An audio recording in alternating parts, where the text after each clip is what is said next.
Hi, we're Team 95071X, and this is our robot explanation video. So I'm Alec. I'm Luke. And I'm Krishna. So, starting off with our drive, we have a 450 3.25 inch Omni wheels. We ran no tractions, and it's 28 long and 26 wide. This basically gave us like a more thin and lighter robot, which allowed us to squeeze it into quarters when we used our tipper to steal goals and quarters. Yeah, so something interesting about the drive is that you see on the back we have like a high strength shaft going across the back. We have a cross brace on the top as well. But on the front, we actually just ran an L channel in the center, and we had these plastic brackets on each side.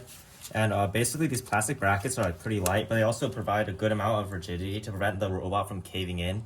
Because even on previous robots like our Nat Spot, where we actually had a high strength shaft going across the entire butt, we noticed that these C channels basically caved in a bit, and the bottom one got pushed down. And we thought that like if we had this plastic bracket and also like a standoff here that's fully boxed, it would help reduce it. And it seems to have worked because it hasn't really caved in that much. I don't know, you can't do it this year anymore because I'm 25, but anyway. So going on to our intake, we ran 5.5 split intake. So the reason that we actually ran 5.5 watt split is because we felt that it was more consistent than having a basically a connected intake, because you could basically intake multiple rings at once, and since these are separate, like they won't actually affect each other, so it's reduces a bunch of time in tuning. You don't really have to like tune friction that much. And yeah. Additionally, another reason why we use 5.5 split is what we found out with our previous robots is that when we had like one giant conveyor all the way down, which was connected to the floating, whenever we intaked a rig or it got jammed in the floating intake, it would affect our color sort on the top and like actually score the wrong color rig during auto. Yeah, basically because like it slowed down the conveyor, so it made everything like less consistent. Yeah. So both of these sections are 400 RPM. These are 1.625, and this is 2-inch, and the top is just like 12-tooth sprocket. Yeah.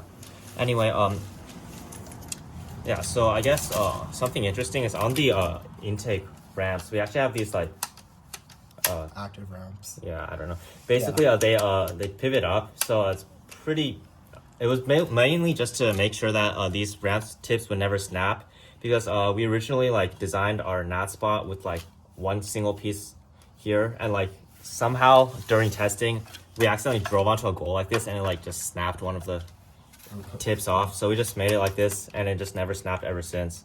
So it's pretty nice. Additionally, something interesting that we did on our intake ramps is we actually made them encircle the entire L channel. So basically, yeah, we have like a little cutout in the center, and you could basically slot these onto the L channels. It was really nice for building because like it can constrain the ramp pretty well. It prevents it from like tilting up and down that much. And yeah, it was also like pretty neat. Okay, something else is that we actually run half-cut flex wheels on that intake. We found that like doing this minimizes the compression a little bit. It makes it a little bit more optimized for intaking rings, and we found that it's like actually really nice. And then Oh, yeah. Yeah, pretty nice. Yeah, moving on to the conveyor of the intake. Something nice with us having split is basically if you have a ring on your in your backpack and it's down, you can actually intake a second ring through the bottom. But something that we noticed is that if we just like had a ring here, it could sometimes like fly out the side of the robot because there's like nothing here. So we actually added these zip ties here that basically just held it in. Yeah. Additionally, on the top we had these things here that basically were our anti-sixth ring. We saw some other teams run it with like T3, but like we didn't have T3, so yeah. Yeah, and you can basically see how it works. Basically, when you've got another ring on top, it pushes it out, and yeah, it's like clear, so you can just like backpack stuff. Yeah. So talking a bit about our intake and color sort sensor, we had two sensors for color sort. We ran an optical here and a distance sensor here. We just noticed that the distance sensor was more consistent than the optical, even if we like reduced the optical's refresh rate a lot. So yeah, we basically like whenever this optical detected a ring of the wrong color, it would just run the intake until the distance sensor detected it, then stop the intake, and it was pretty consistent. Yeah, something else is that like we actually have these reverse hooks on our intake. So basically when the ring is going over, sometimes like if these weren't here, then it could just like flop around, and that would make scoring Because inconsistent. like, if these the chain is really loose, so sometimes the hook like bends back a ton and just falls off the hook. Yeah. Something else interesting that we implemented is our like anti-chain snap. If you like look closely, there's these like screws with Wait, spacers. let me take it off. So yeah, Luke's taking it off the chain. Okay, bro. there, All right. bro. Okay. Okay, bro.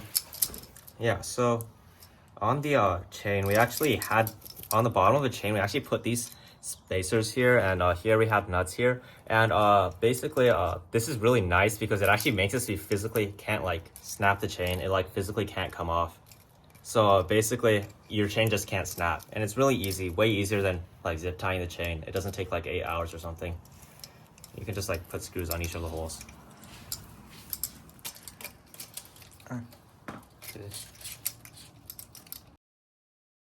Yeah, so the next thing that we're going to talk about is our clamp. So all throughout the entire season, basically, we ran a locking clamp on our bot. This is like, I guess, what, the third iteration for a something locking like clamp. And so basically how it works is that when these pistons push down, this like bar over centers, meaning that like no matter how much force you apply to this, it won't go up because it physically is unable to. We found that it's actually really nice because a lot of teams have like tried to steal our goals out of our clamp, but like they've never been able to because it's just so strong. Yeah, and like something funny you can do is if you just lock your drivetrain and then like you have a goal in the locking clamp, no one can actually move you around. So it's like pretty nice. Yeah, so this is our Nats spot locking clamp. So like instead of like having a bunch of plastic like our world spot, we just had metals and standoffs, and basically we ran this like long bar across the edge to make it omnidirectional. Because like obviously since the goal isn't a circle, right? So like if you clamp it in a weird way, like the distance between your intake and the top of it will always be different. However, like this bar kind of just like forces the goal into a certain position.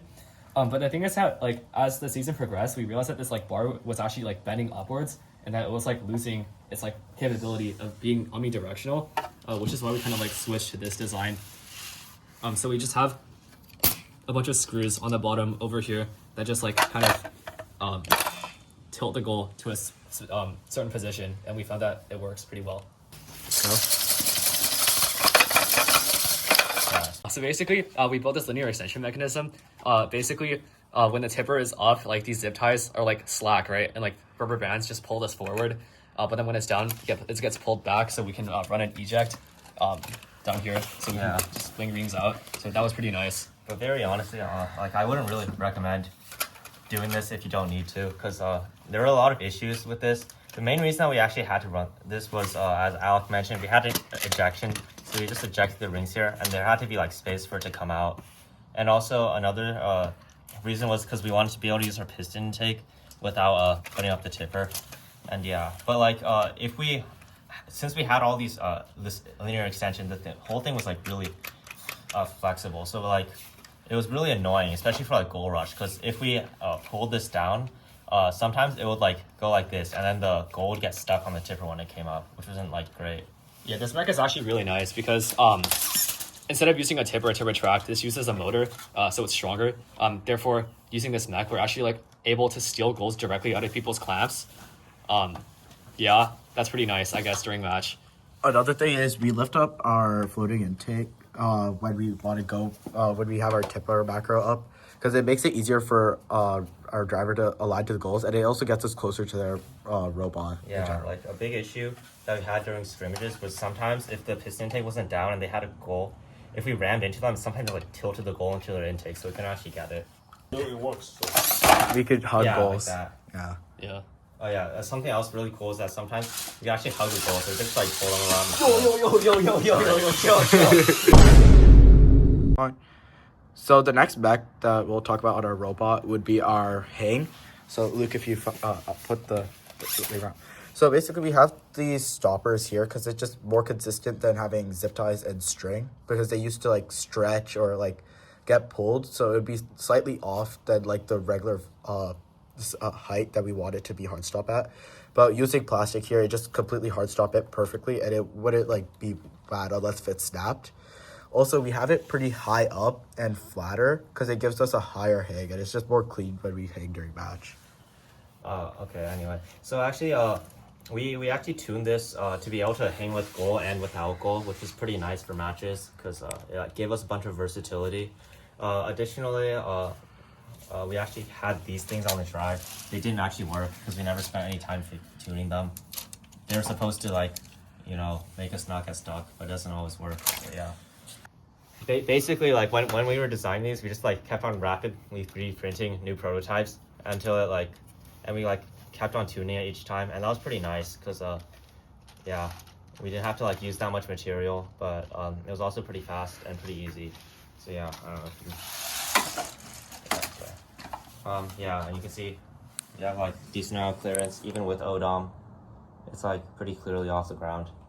Yeah. Yeah, so moving a bit more onto sensors, we actually use a lot of sensors on this robot. We have like 19 out, or maybe 20 out, 21 ports used. Yeah, so I mean, obviously we have like ODOM and everything, whatever. But like some more interesting sensors. We had an auto clamp sensor here. It was super nice for Auton because we could basically just like keep on backing up until like it detected a goal, and we could clamp it. And it was pretty fast and very consistent as well. Like we never missed a goal in Auton after we added this. Yeah. Additionally, we have these ODOM reset sensors. They're pretty nice. You can measure the distance to the wall and just reset the ODOM position in the middle of a run, and that's nice. Yeah. Also, something interesting about our backpack is we actually, every single time the backpack comes down, we actually make it reset the position. So we basically make the motor keep on going, putting it down until it detects that the motor has stalled, and then we set that to the new 0. So like even if like somehow the sensor skips or something, we can always like recover from it in match, which is very helpful.